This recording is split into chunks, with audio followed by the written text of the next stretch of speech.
In 336 BC, a 20-year-old rose to the throne of Macedonia, a kingdom to the north of Greece in southeastern Europe.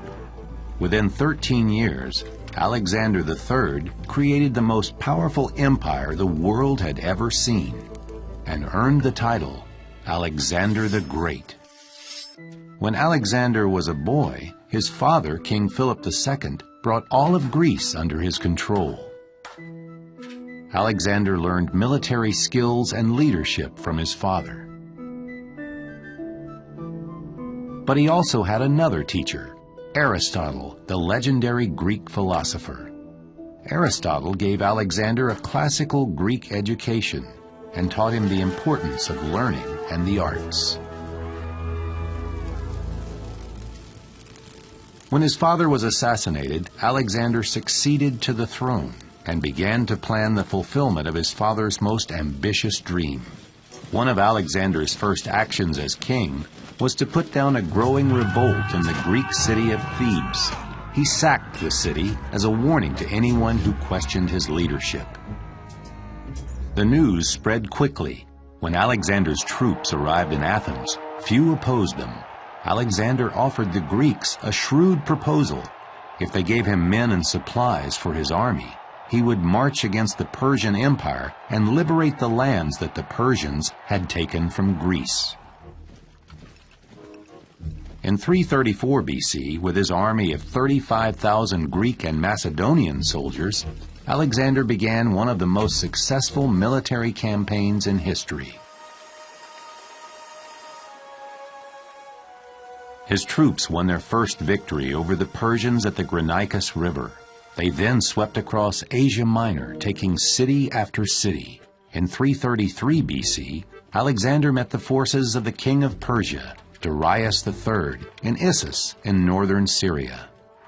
Although Alexander's army was significantly smaller than the Persians, superior tactics allowed him to claim victory and send Darius running. At the age of 23, Alexander could have returned to Greece a hero. Instead, he set his sights on capturing the rest of the Persian Empire. He next took control of Syria and then turned his troops towards Egypt. The Egyptians welcomed Alexander. Like the Greeks in Asia Minor, they had suffered years of oppression under the Persians. Alexander's empire now covered about 500,000 square miles. In 332 BC, the Egyptians made Alexander their pharaoh, a title they gave to rulers they believed descended from the gods. From Egypt, Alexander drove eastward and won victory after victory.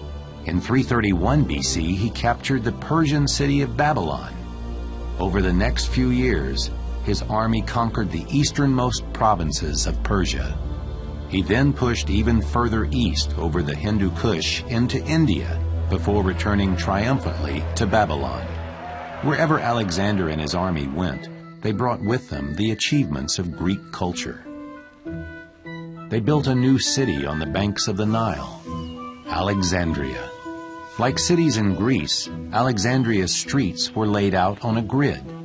Theaters, stadiums, temples, assembly halls, and a great library were built, all reminders of Greece.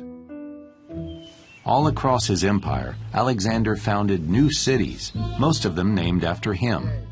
In each, Greek soldiers and merchants settled down to live. In these cities, Greek culture mixed with Egyptian, Hebrew, Persian, and Indian influences to form the Hellenistic civilization. Alexander and his successors supported the work of scholars and artists. The palaces and public buildings of the Hellenistic world were often larger and grander than those of Greece. Alexander encouraged the blending of Eastern and Western cultures. He married a Persian woman and allowed Persian governors to administer portions of his empire. Alexander adopted many Persian traditions. He wore lavish Persian robes and demanded those approaching him to bow in the Persian manner. Alexander had marched 11,000 miles and traveled farther east than any European before him. It's said he wept because there were no worlds left to conquer. But in 323 BC, the man who had never lost a battle was struck down by a fever at the age of 33.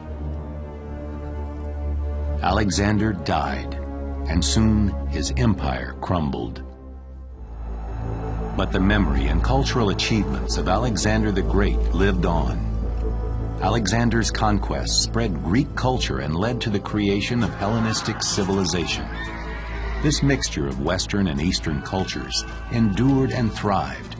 The later Roman, Byzantine, and Islamic civilizations would all be fundamentally influenced by this Hellenistic world, a world forged by Alexander the Great.